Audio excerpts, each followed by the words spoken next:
bandiraɓe hettiyankoɓe weeɓiyankoɓe ayaw Pindi TV bisimilla mon e roɓɓindu jayndeli moɗon weltare min dañi kuccide mon e kala saaha noon kadi min dañiri weltare huccide mon e oɗo subaka talata hande ko wiɗon tan yo Allah waɗanen jaam goto foof salminama e inde ko noon manama e jettode serenɓe men jejjitaka helal gotol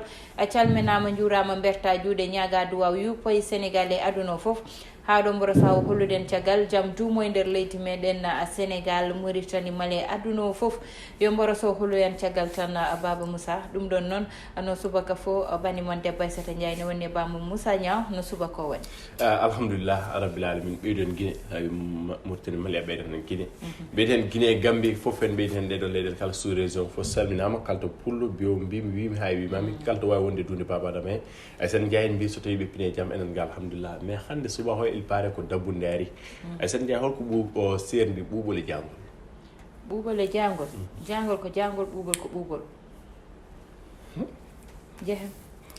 ko noon tigui Aissata Ndiaye calminiɓe kalto mbawi wonde noon tigui ko ɓuuri tengtude hande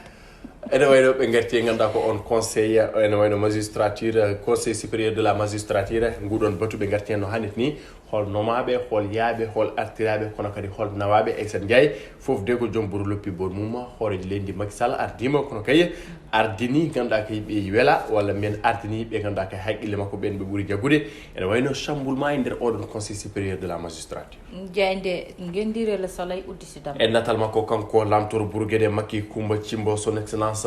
président de la république Macky Sall natal makko tigui e nder ndeɗon jeyde ɓe mbi ko vaste mouvement dans la magistrature e nder oɗon magistrature holko ɓeydi yaccinede holko ɓeydi hesɗidede Ousmane Diagne ko kañum de waɗi hérité oɗon poste procureur général kono Amdi Diouf arti e ganduɗa kay ko procureur de la république Oumar Maham Thiam on de lomti on doyen des juges Samba Sall oɗon poste noon ko kanko hefti ɗum ne tawi nder hella sappo ɗiɗo he sappo e tato nden jeyde le soleil national caggal kan ɓe gerti Aissata Ndiaye jeyndiyankoɓe taw ko candidat ji ɗiɗon élection ngaji local entre engagement politique et obligation déontologie nde wonon jeyndiyankagal holko sali kono kadi politique won ko jaaɓi te jeyndiyankagal so sali ko ɗum politique won ko jaaɓi beele jeyndiyanke no wawi wonde politicien walla politicien wona jeyndiyanke fof ko namdal helloɗi ɗeɓo nden jeyndiyanke ganduɗa ko guindir le soleil en tout cas jayniyanke Moussa Niang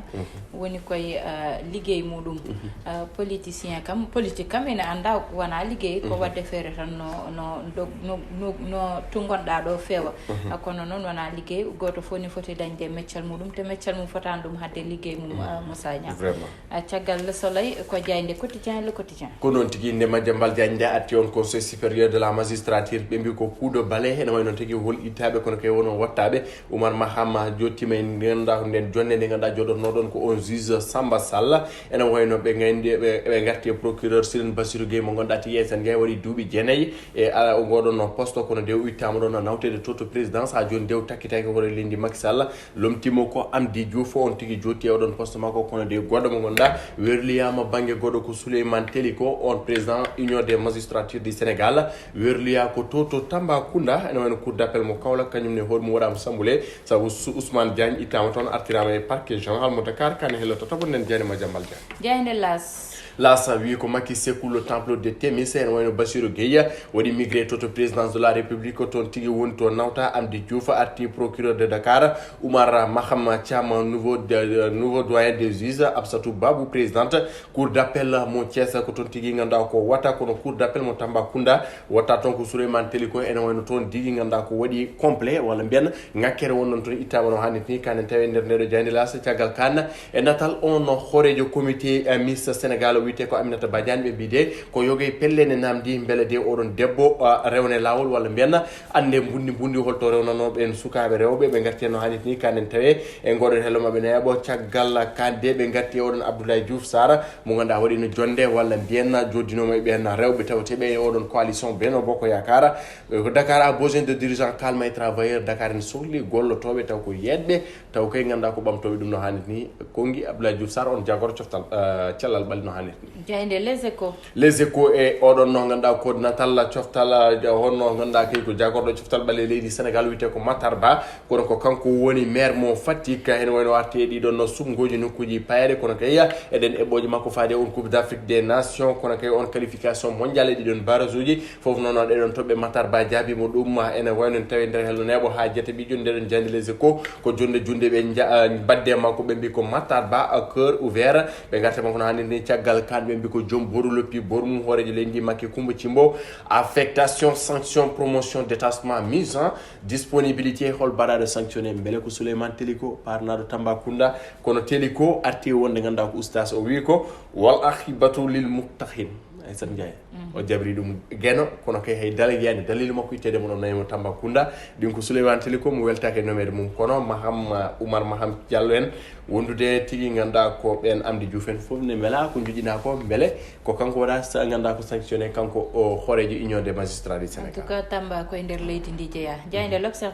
l'observateur ene wayno wi ko Tamba koye leydi ndi jeeya kamɓene kono kay ɓe mbaddi jonde oɗon mo ganduɗa ko wonno o PDG mo wari o wiyete ko Kabirou Mbodj ko jonde junde ɓe mbadde makko ɓe mbi ko Kabirou Mbodj solde ses comptes magguyaji ɗi ganduɗa mbaɗanom orchestré ha ganduɗa tigui o waasi yogue ganduɗa ko koppereji makko kono kay o jogdi caɗele e laamu ngu tigui ono wayno oɗon gorko Kabirou Mbodj arti hen o wi ko goto gonnoɗo premier ministre wondude tigui kaynum beau frère mum ko kañumen de mbaɗuno jungue e fandu gam kay tajje walla mbenna haddemo sodde ganduɗa tigui tiggo taw kay ko wari soddano ɗum eno hen ko kamɓe kadi mo oɗon marché taw kay ko tawteɓe gouvernement leydi Sénégal o wi ko nimsa jollinimo e ñalawma hande o je regrette plus qu'aujourd'hui ha joni nimson jolnimo ko remor woni ko jogui oɗon Kabirou Mbodj caggal kan ɓe garti e ɗeɗon koye nayyi ɗe ganduɗa ko nomade Serigne Bassirou Gueye Ousmane Diagne Souleymane Teliko Oumar Maham Diallo ko kamɓe tigui woni holi kamɓe kono kay e ɗin dossier ji dossier Sonko Adji Sarr dossier Khalifa Sall dossier Aïda Ndiongue foof rewini juuɗe ganduɗa ko oɗon Serigne Bassirou Gueye kono ɓe lomti gam kay oɗon dossier ɓuttu tigui Vox Populi natal on mo ganduɗa ko porte-parole APR Alliance pour la République wiyete ko Seydou Gueye o wi ko Sonko souffre d'un syndrome d'Ulysse ene wayno ko kanko wi noon tigui ganduɗa ko Ousmane Sonko ne mari Rafi Ngandi o wi ko ɗum noon en feeñe kongi oɗon saabu kalto haali haalata ko haali yiyam kalto haali haalata ko fitina hallucination e oɗon peur d'anxiété ene wayno noon ganduɗa koye wiide Seydou Gueye Ousmane Sonko n'est passé ganduɗa kay kene mari Rafi Ngandi dene tawi nder hela tataɓo ndeɗon jayne ganduɗa tigui Vox Pop caggal kanna ɓeɗon jayneyankoɓe garti Amadou Diouf Maham Diallo oɗon nouveau procureur kono kay oɗon nouveau doyen des juges holi kamɓe holto ɓe giwri kono holto ɓe ndewi haɓe jetti to ɓe jetti ɗo ɗiɗon robboji mawɗi taw kay ɗen ganduɗa les magistrats hayno wayno kanen tawi nder hellonemo ndeɗon jayde caggal kanɓe gaari e on Yahya Jammeh ene wayno waɗi menacé ko artude tigui to leydi Gambie ene wayno wi ko Adama Barrow yiiɗi tigui ko wadde détruire oɗon héritage makko nguɗon ndinu makko ko hunde nde o pota ɓena kono kay Aissata Ndiaye ɗo ko to fandi sumgoji ganduɗa ko lefol laamu beele Yahya Jammeh yiiɗi ko hebtude ndeɗon jappere walla yiiɗi artirdemo ko ɗiɗon koppereji ganduɗa tigui nde wiyo ñamana walla mbiyen nguɗon ndunu komi anda foof Barrow woppitamo hen nattudemo Gambie e meƴƴedemo ɗum foti jayde libération wi ko maire mo Malika kañum de ine ganduɗa ko bundi oɗon nan haali e leyɗele gujjaɗe taw kay ene wayno ko paade junde e vente présumée de parcelles en togue à hauteur de la VDN 3 ene wayno noon on gorko Momar Talla Gadiaga wondude Birama Silla kañumen kala en jofa e oɗon haali e wideɓe noon tribunal mo Pikine Guédiawaye maɓe daratono e ñalawma hande o escroquerie financière foncière jafoɗon kene tolno capanɗe jeegom innama ade ɓe ganduɗa ko jaaɓe ɓeɗon wujjunaɓe ɗeɗon leyɗele modeɓe maɓe foof namdi ko 50 millions beele de ɓeɗon yo jobɓi ɗum tigui ene wayno Aissata Ndiaye oɗon dio mo ganduɗa tigui waɗaɓe inculpé oɗon régime de contrôle judiciaire pour association de malfaiteurs et conclusion ganduɗa tigui ko yowite convention sur le terrain à l'état après une enquête mo ganduɗa ko sûreté urbaine o waɗi ɗum tigui ene wayno Aissata Ndiaye ɗum saabi tigui faydeɓe junggo walla mbiyande daredeɓe yesso ɓeɗon tigui loskoɓe oɗon tribunal mo Pikine Guédiawaye beele ɗiɗon maire uji walla mbiyen on maire mo Malika tuumaɗo ganduɗa ko yalla haali guykaji beele ma wottane ɗiɗon sumgoji paɗi jayde stade Moussa Nia udditama Adja Baye kono en ɓennaɗi stade no mbiɗa ni tigui Ligue des champions no wayno ko ɗum ɗo min gaddi ñalawma hande o tigui on 5e journée ganniyaɗo yuɓɓinede kikiɗan ɗo tigui Chelsea mo Edouard Mendy ma yuɓɓina ɗeɗon poti mum FC Barcelone en saba euro kikiɗe kono Manchester United ma fettu pottial mum Ligue des champions taw koye alda e oɗon entraîneur mabɓe Solskjaer Germain mbaɗi limosé e heccanki tigui caggal on défaite mabɓe contre Watford mo ganduɗa ko Ismaïla Sarr ene wayno Aissata Ndiaye ɓe garti e oɗon nomination 10 ɓeɗo ɓe ganduɗa ko les 10 jours mbaɗaɓe nominé oɗon no ganduɗa tigui FIFA the best award ene wayno Lewandowski, Cristiano Ronaldo, Lionel Messi, Benzema, Mbappé wondude tigui ganduɗa ko oɗon biyeteɗo o Kylian Mbappé kamen kala nominama hen Mohamed Salah en kono Edouard Mendy ala hen wottiya ko trophée Lef Yacine ko toon tigui woni to waɗa nominé Edouard Mendy parmi les gardiens nommé ene wayno noon ko hunde musde pourquoi pas Edouard Mendy ko hunde musde dunde babadam nde muusi Aissane Ndiaye muusi tigui Ali Fall welani hay goto vraiment bima namdal ngal jaɓte non mo fonno nomede ne Edouard Mendy ɗum wonno lawol voilà ɗum wonno lawol saabu holliri darde makko no fewi voilà noon tigui Moussa Niang garene eɓɓore wonde woni banggal meɗen fait divers haade ɗum noon Moussa Niang Aissata ɓorni ɗum ko mawɗo création numéro ko 77 550 37 59 accessoire uji e foof ko mawɗo création ɗum noon oɗon gandi lawol ngol ko noon tan Moussa Niang garen hande e banggal fait divers meɗen noon hande Moussa Niang en gaddat numéro mi haali ɓe nani eɓe gandi 77 550 37 59 Moussa Niang garen e banggal fait divers hande garen e ko ganduɗa nani haali ɗeɗo balɗe fof ha wikeno ayi ko surti hen ko e révélation ji dañdi hen ndi woni boni ko woni banggal Miss Sénégal e ko suuɗino hen hande ina surti sukaɓe fof jaltine kala hande noon mo ganduɗa kanko woni Aminata Badiane ko baddo porte plainte ina jeeyaɓe o waɗi porte plainte ɓe mami ko kanko ardi femme chic ko debbo mo ganduɗa koye réseaux sociaux ji o woni omo darni on gomu mango e réseaux sociaux ji ina wiye femme chic ko rewɓe tan goni hen ɓen rewɓe noon hande Moussa Niang ina darani rewɓe hewɓe saabu ko heewi hen won rewɓe ganduɗa probléme uji mumen so kalama wallite rewɓe ɓe goto fof itta mbuuɗu mum o buddiɗi o mbuuɗu rendine neɗɗo oɗon wallite banggal kadi so neɗɗo dañi caɗele kadi haali ɗum hayso tawi andaka ko holon goto fof adda haqqillantagal muɗum watta ɗum hen ɗum koye banggal Facebook kanko noon mataw ñanden kanko mami ko o waɗi direct e YouTube e kadi Instagram ɗum ɗon noon mataw addi ko wayni oɗon direct noon ko Aminata Badiane ko o heewi hande noon Moussa Niang wiyetake tan kaari ummima ko yimɓe fof Moussa Niang ko sukaɓe fof ndendi goni goto mbi ko ni way ina foti ƴewtede enquête ne foti surtede kanko hayso waɗi hande plainte enquête koko foti ummade ko wayni sabu ɓiɓɓe rewɓe Moussa Niang sukaɓe ɓiɓɓe jananɓe nanguede hande wiyeede ɗiɗo dañi hen ɓiɓɓe est ce que koye ɗiɗo ɓeɗon tan kaaɗi hande koko ganduɗa ina foti haalede ina foti ƴewtede sabu ko sukaɓe jananɓe ko ɓiɓɓe rewɓe sukaɓe ganda haydara itte sara yummumen gara mbaɗa présenté mi sikke ko woni fof ma dañ ɗum hen déjà tan Moussa Niang punti gondi hen ndi woni ko wona lawol sabu min e hooram hande koye funtaɓe jeeyami sabu mbeɗe sikkanno hande Miss ma dañ kalis Moussa Niang mbeɗe sikkanno Miss o ma dañ oto mbeɗe sikkanno Miss o ma dañ ndekete hay wutte mo ɓorniɗa Moussa Niang sa paari tettete fawe banggue goɗɗo koko ganduɗa ina muusi rewɓe foof ne muusi yummiraɓe foof kono kadi hewɓe noon dutta haala ka e yummum sukaɓe walla jignaɓe sukaɓe hoto ɓe ƴeewir toon yoɓe ƴeew victime aji ganduɗa nani hen sukaɓe ko dañatno dañi ha paari heddi ko seni itte yo itte so sanction ji ne fawe yo fawe so comité o foti waylede yo wayle Moussa Niang gonga so yonti yo haal eyyi ko noon tigui Aissane Ndiaye min mi sikkumi yadara e ma hande Aissane Ndiaye elles sont majeures et vaccinées non elles sont majeures et vaccinées parce que jomum ko ganduɗa ittete banggue yummum alande wone gueɗe miss goto win ñanden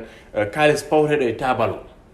pour jomum sala o ganduɗa tigui ko watte proposé o c'est tout à fait un problème alani hande yimɓe goni e jamanu halis jamanu jawdi monde matérialisme ganduɗa tigui ɗum ɓuuri tempude yogue suhaɓe rewɓe tu vois donc nak saɗa are woni e gueɗe Aissane Ndiaye